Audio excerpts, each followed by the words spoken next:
I woke up and couldn't open my front door. Not because of the wind or a busted hinge, no. There was a steel fence welded straight across my porch, 6 feet tall, shiny, with a padlock the size of my fist. It went all the way around, like a cage, like I'd woken up in a damn zoo exhibit. And standing just outside, like she was waiting for my reaction, was Karen. You ever seen someone sip coffee like they're watching a fire burn down your house? She had that look. Floral blouse, sunglasses too big for her face, hair like a buttered helmet, and a little smug smile that made me want to grab a hammer. "Good morning, John," she said, waving her phone. "Just wanted to let you know. We've taken temporary control of the perimeter for environmental stabilization. You'll be notified when access is restored." I stared at her. "Karen, you welded me into my own house." She blinked innocently. "Technically, we installed security fencing around a disputed zone." "Disputed?" I laughed once. "This is my porch." "You'll need to direct any complaints to the homeowner association office. We've passed a vote. It's done." I stood there, barefoot, blinking in the morning sun, trying to decide if I was still dreaming. Let me tell you something. Nothing will make you feel like a ghost in your own life faster than realizing nobody sees you anymore. They see a checkbox, a signature, a problem to remove. I walked back inside, didn't slam the door, didn't curse, just sat down on my creaky wooden chair, looked around at my quiet little home, and felt something shift. They wanted a fight. And maybe they just got one. That afternoon, I climbed out the back window and circled around. Took me 30 minutes just to squeeze through the briars behind the shed. When I reached the street, a crowd had gathered. HOA folks mostly, young ones with clipboards, middle-aged men in polos, even a few teens filming with their phones.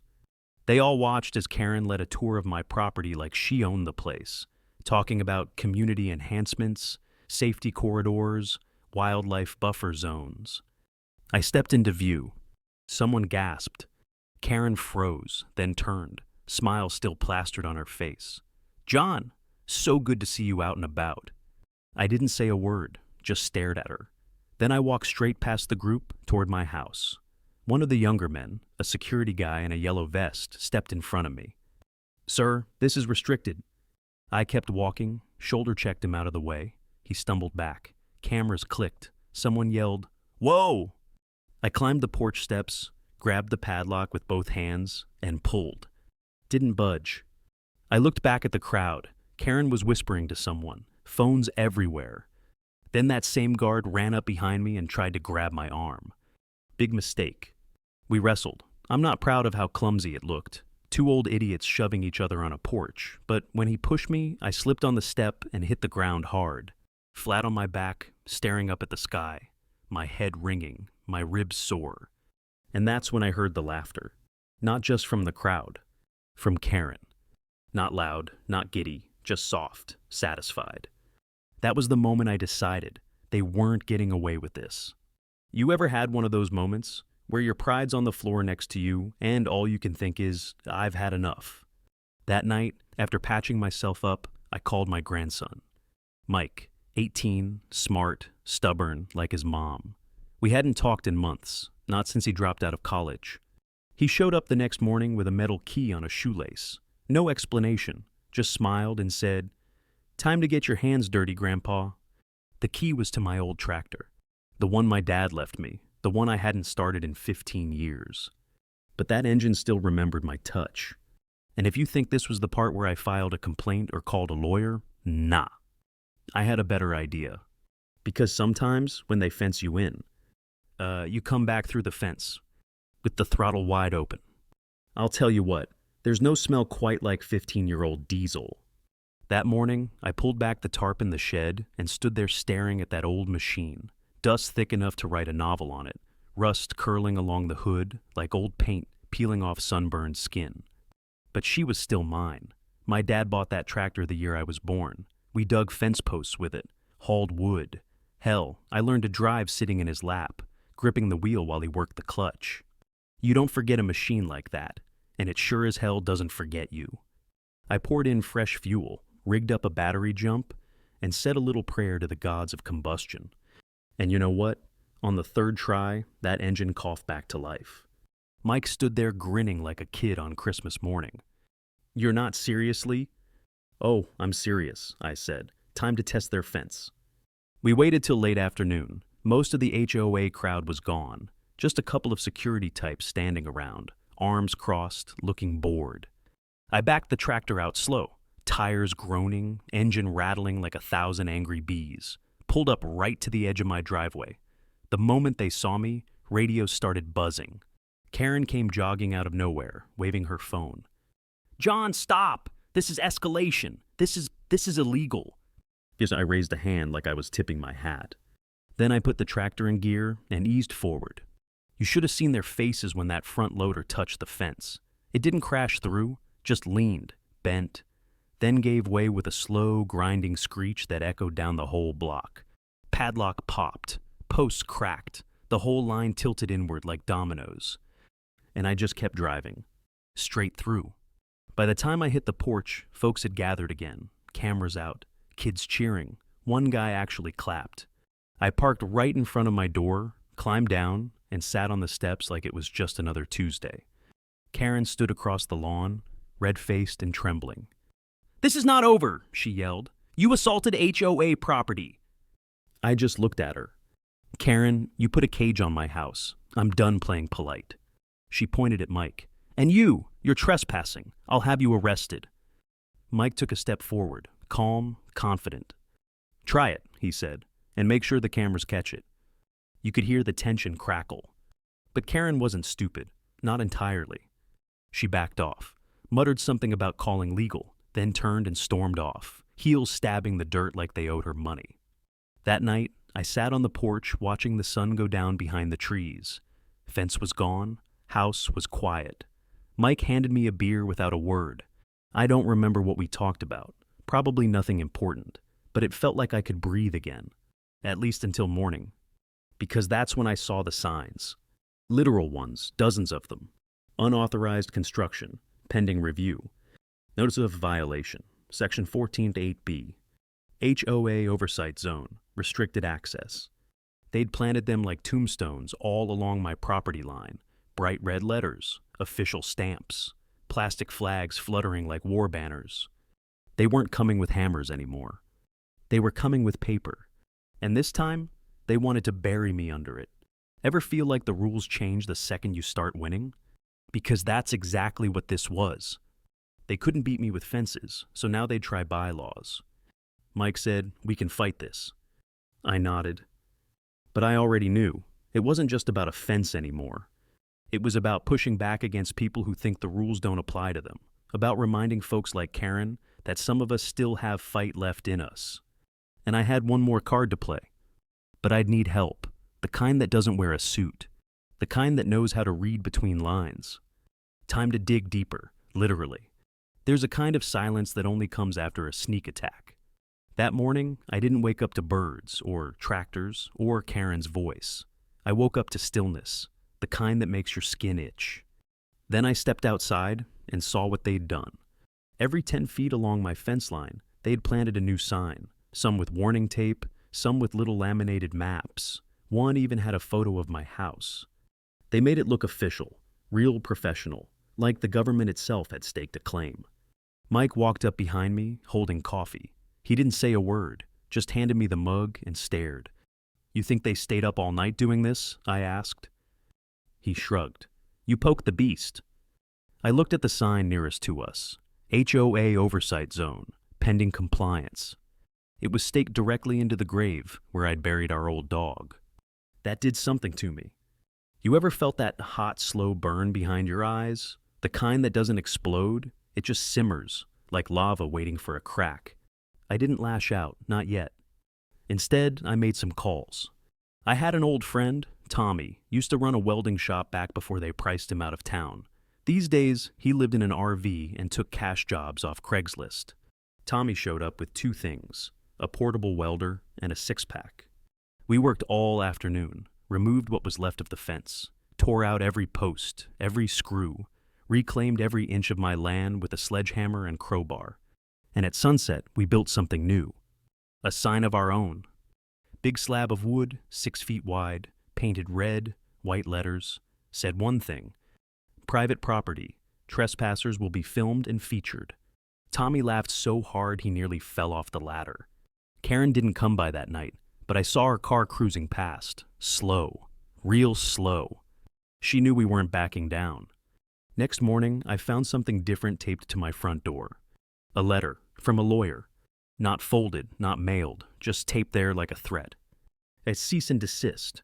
Unauthorized modifications to HOA monitored zones will result in civil penalties and possible seizure. Seizure. That word sat in my gut like a brick. See, up until now, it was all signs and shouting, but this was the first time they said it out loud. They wanted my land. All of it. I sat on the porch holding that letter, watching clouds roll in, and for the first time in a long while, I felt tired. Not defeated, just worn down, like a man holding up a roof by himself while the rain keeps coming. Mike saw it. He didn't say anything right away, just walked over, sat next to me, and handed me a folded envelope. "What's this?" "An idea," he said.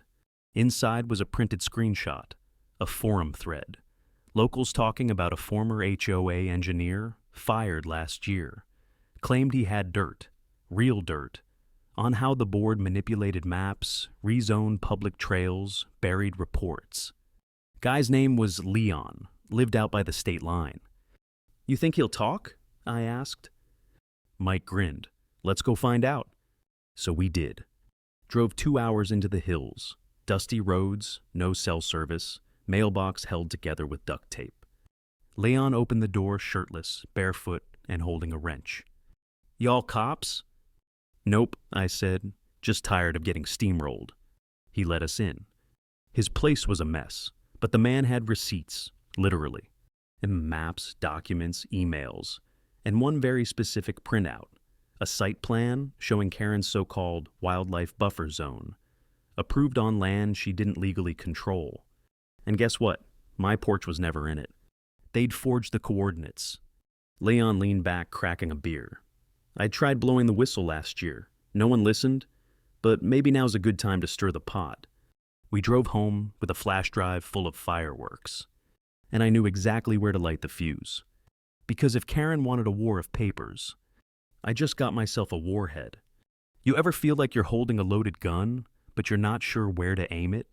That's what it felt like driving back with Leon's flash drive in my jacket pocket. Every mile closer to home, my hands got tighter on the wheel, not from fear, from focus. I had proof, real, dirty, undeniable proof that the homeowner association had lied, cheated, and pushed through projects on stolen ground. Karen's whole empire, built on faked maps and silence. But the question was how to use it. Because if I walked into a courtroom with this, they'd bury it in procedures. Delay, deflect, defang. No. This needed to be a bomb dropped in front of a crowd. So I picked the perfect moment. The monthly HOA barbecue. Karen's little kingdom in full display. Flags, folding chairs, smug smiles and lawn games, burgers flipping, kids running, and right in the middle, Karen, sipping wine like she was hosting a royal wedding. I walked in wearing my best boots and a clean shirt. Mike trailed behind me with a backpack. Inside, Leon's documents, blown up and laminated. Let me tell you, there's a kind of hush that rolls over a crowd when the wrong man walks into the right party. Karen spotted me first. Her smile froze. "John, this is a private neighborhood event," I said. "I live here, or did you forget?" Murmurs started. Folks turned. A couple HOA board members shifted uncomfortably. I nodded to Mike. He pulled out the first printout, an aerial photo with highlighted zones and coordinates, real ones.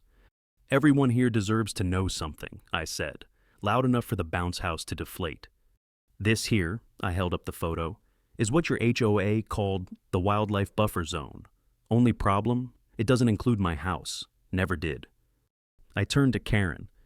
"You forged the boundary lines, and I've got the original maps from the man who drew them." Karen stepped forward, trying to keep her voice sweet. "John, let's not turn this into a scene." "It already is." Mike handed out copies like flyers at a protest. A few folks started reading. One woman gasped. Another looked straight at Karen and said, "Is this true?" Karen's face went pale. She tried to recover. He's twisting things, old documents, outdated. But no one was listening. They were reading. The air shifted. And then it happened. Ted, Karen's right-hand man, board treasurer, guy with the sunglasses always parked at the meetings, he stepped forward. He held up the laminated sheet. "Karen, this signature isn't yours." Her jaw clenched. "Of course it is." He looked at her, then at me. Then he walked away. Right there, in front of everyone. You know that moment in a storm when the pressure breaks? That was it. Half the crowd followed him. Karen turned to me, low voice now, tight as a wire. "You're playing with fire." I leaned in, calm. "No, I'm pouring water on the match you struck." She stormed off, calls flying from her phone before she even hit the sidewalk. Mike whispered, "We just cracked the wall." And I nodded. But I also knew something else. Cornered animals fight hardest. And Karen, she wasn't done. That night, I came home to the sound of shattering glass. Someone had thrown a brick through my living room window. Wrapped in a plastic bag, inside, another letter. Same lawyer, only this one didn't threaten fines. It threatened eviction. Total removal. They weren't just trying to steal my land anymore. They were trying to erase me. You ever felt that? Like someone decided you didn't belong, no matter what you proved. I sat in the dark, glass crunching under my boots, and knew what had to happen next. No more speeches, no more signs. It was time to show them what real ownership looked like. And it sure as hell wasn't on paper. There's something about broken glass that changes the way a house sounds. Every creak of the floor, every gust through the window, it all feels colder, sharper, like your home's breathing differently, or maybe just waiting. I swept the glass with bare hands. Stupid, I know. But I didn't care. My blood mixed with the dust and wood grain. Felt almost fitting. Mike was pacing. "This is criminal," he muttered. "We should call the cops." But I'd already done that. 2 officers came, took photos, nodded solemnly, promised to file a report. One of them looked about 20, didn't even write anything down. Karen's name didn't even raise an eyebrow. You ever been punched, but the world just tells you to shake it off? I was done playing defense. That morning, I opened the old trunk in the attic, pulled out my survey maps, photos, property tax records going back 40 years, things my dad kept because he didn't trust anybody in a tie. And I found something, a deed transfer from 1974, scribbled in pen, notarized by hand. It covered a strip of land about 12 feet wide, running right through what was now the HOA's most prized walking trail. That trail, built without checking. And I still owned it. I grinned. Time to remind Karen what trespassing really looked like. By noon, Mike and I were back in town. We hit the hardware store like storm chasers. Posts, fencing wire, a couple of rolls of red flag tape, a few dozen signs. Private property. Do not cross. No public access. Violators will be removed. Then we drove to the trailhead. Right in front of the HOA's brand new informational kiosk, paid for with neighborhood dues, we started unrolling fencing. People stopped, watched, whispered. One woman asked, "Is this legal?" I smiled. "It's mine. Been mine since before half these houses existed." Ted showed up, not angry, just quiet. He looked at the map I brought, checked the landmarks, then said, "She's gonna lose it." "Good," I said. By sunset, we had the whole section blocked off. Tape fluttering, signs shining. A quiet tension hung in the air like static. Karen showed up after dark. Alone. She parked half on the curb, half in the bushes, stormed across the grass with that signature Karen energy, like the world owed her an apology. "You've made your point," she snapped. "Now take it down." I stayed seated on the tailgate. Not a chance. She threw a crumpled paper at me. I didn't catch it. More legalese, threats of injunctions, demands for immediate restoration of public access. I let it fall. "You built a trail on land you didn't own," I said. "Now you walk around?" She stared at me. No blink, no twitch, just ice. Then something shifted. She softened, just slightly. "John, this is gonna ruin me." For a second, I almost felt something. But then I remembered the fence on my porch, the dog grave, the broken window. And the softness turned to steel. "You did that yourself," I said. She didn't argue. She just walked away, quieter than I'd ever seen her, but not beaten. That night, the cameras showed up. Local news van, microphones, a guy with perfect teeth asking if I'd give a quote. I didn't want fame, didn't want attention. But I gave them the map and let the camera roll, because sometimes silence is how they win. But truth makes noise. And this story was just starting to echo. You ever feel the air change before a storm? The morning after the news segment aired, I walked out with a cup of coffee and felt it, that tightness, like the wind knew something was coming. Karen didn't show up, but others did. Neighbors I hadn't spoken to in years started waving from their porches. One guy even brought over a pecan pie, said his wife made 2 by mistake. Yeah, right. Funny what a little exposure can do. But don't get me wrong, it wasn't all warm smiles. I started getting mail, not the friendly kind. Anonymous notes, threats. One envelope full of sawdust and a paper that just said, "Wood chips burn." Subtle, huh? Mike wanted to install cameras, motion lights, maybe even get a lawyer, but I knew better. Karen was done playing queen. Now she was playing ghost. She vanished from the HOA meetings. Her car stopped showing up. Word was she was sick, taking a break, traveling. But the real reason? The board had started asking questions.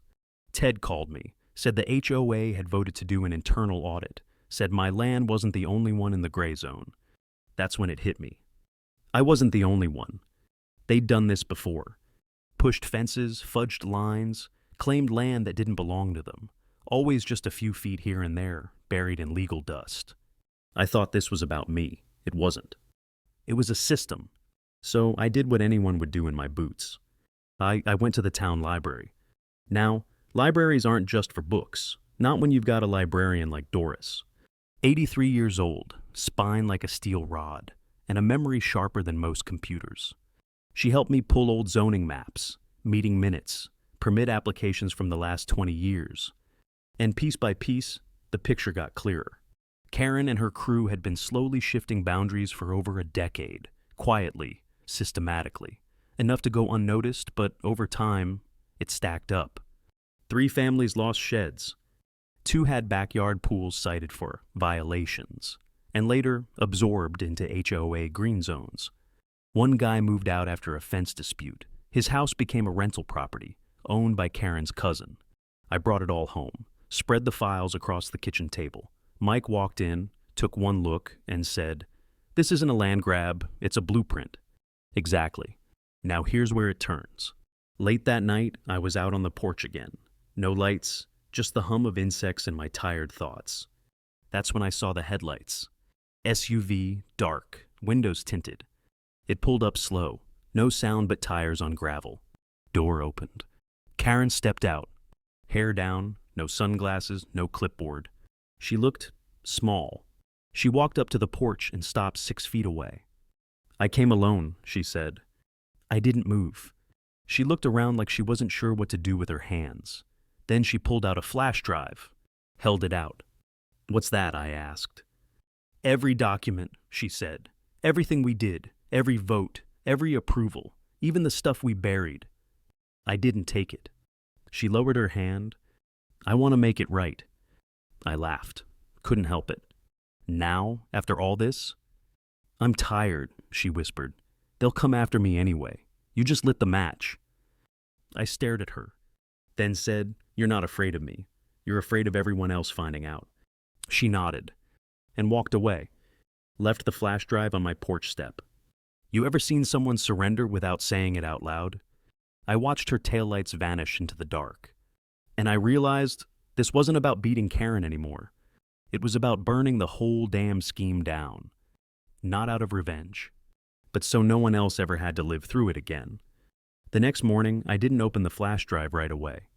I sat with it on the kitchen table like it was a live grenade. Mike kept staring at it, arms crossed. "You're not curious?" he asked.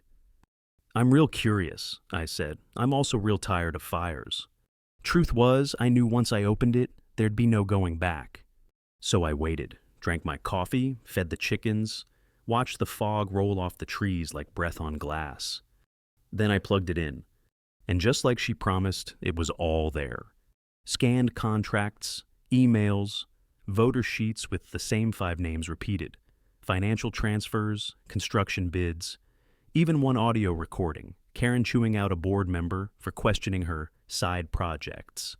It was the whole playbook. Mike stood behind me, silent. Then he said, "You're sitting on dynamite." I nodded. Now we decide where to throw it. We didn't go to the cops. Didn't go to a lawyer. We went to the people. I printed 50 copies of the worst pages, highlighted names, dates, fraud. That weekend was the HOA's quarterly open forum, the one where concerns could be raised by homeowners, usually just folks complaining about trash bins or barking dogs. Not this time. I showed up with a box. Mike set up a folding table near the sign-in sheets. No banner, no mic. Just truth, stacked and waiting.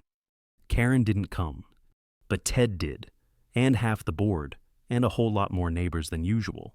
When the meeting started, I didn't raise my hand. I just stood and passed the box forward. No speech, no drama. Just papers. One by one, people flipped pages. Some frowned, some gasped. One man swore under his breath. Ted read silently for a long time, then looked up and said, "Is this real?" I didn't answer, didn't need to. He nodded and said, loud enough for everyone to hear, "Then we vote, right here, right now." No one objected. That day, the HOA board voted to suspend all ongoing projects, freeze the budget, and remove Karen's name from any official document until further investigation. It wasn't justice yet, but it was motion. The next morning, something strange happened. People came by. One brought pie, another a jar of peach jam. Someone even offered to fix the window Karen's brick had shattered. I didn't know what to do with it all, but I said thanks. Then I walked the old trail, my trail. The fence tape still fluttered in the wind, signs still staked firm. But this time, it didn't feel like a wall. It felt like a marker, a line in the dirt saying, "Not here, not again."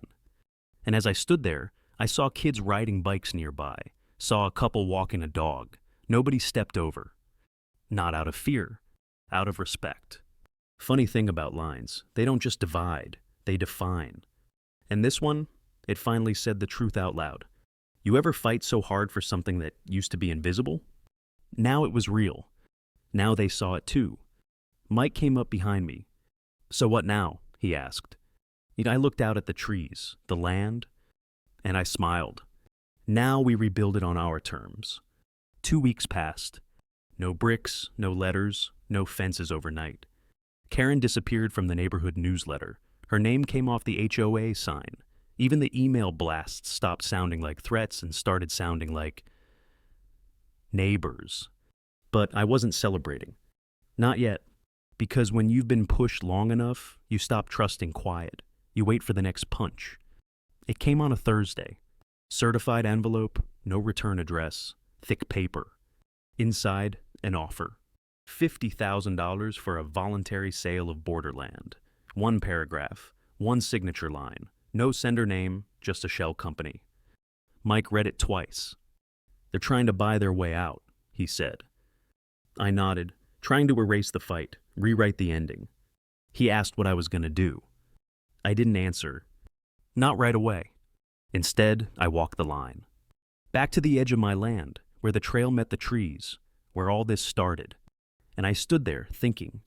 My dad taught me a long time ago, you don't sell what you bled for, you protect it. But protecting it didn't mean clinging to it like a fortress. It meant choosing what came next. So I built something. Took me a week, Mike helped, so did some neighbors. Even Ted showed up with a power drill and a 6-pack. And when we were done, right there where the trail once ran through stolen space, we opened a gate. Not a fancy one. Just a wooden arch, 2 posts, and a hand-painted sign. Welcome, with permission. No fences, no threats. Just one rule, you ask first. People respected that, not because they had to, because now they wanted to. Funny, huh? All the money, meetings, and muscle Karen threw at this place, and it took a hand-painted sign to fix it. I never cashed the offer. I mailed it back, blank, with one note stapled to it. This land stays where it belongs. And I meant every word. You fight long enough, hard enough, people start thinking you enjoy the war. But truth is, we fight so we can stop fighting. So we can sit on the porch, hear the wind in the trees, watch the dust settle, and know that when the next line gets drawn, it won't be through us. So, yeah, maybe you've been fenced in before. Maybe you've had your voice ignored, your peace stolen.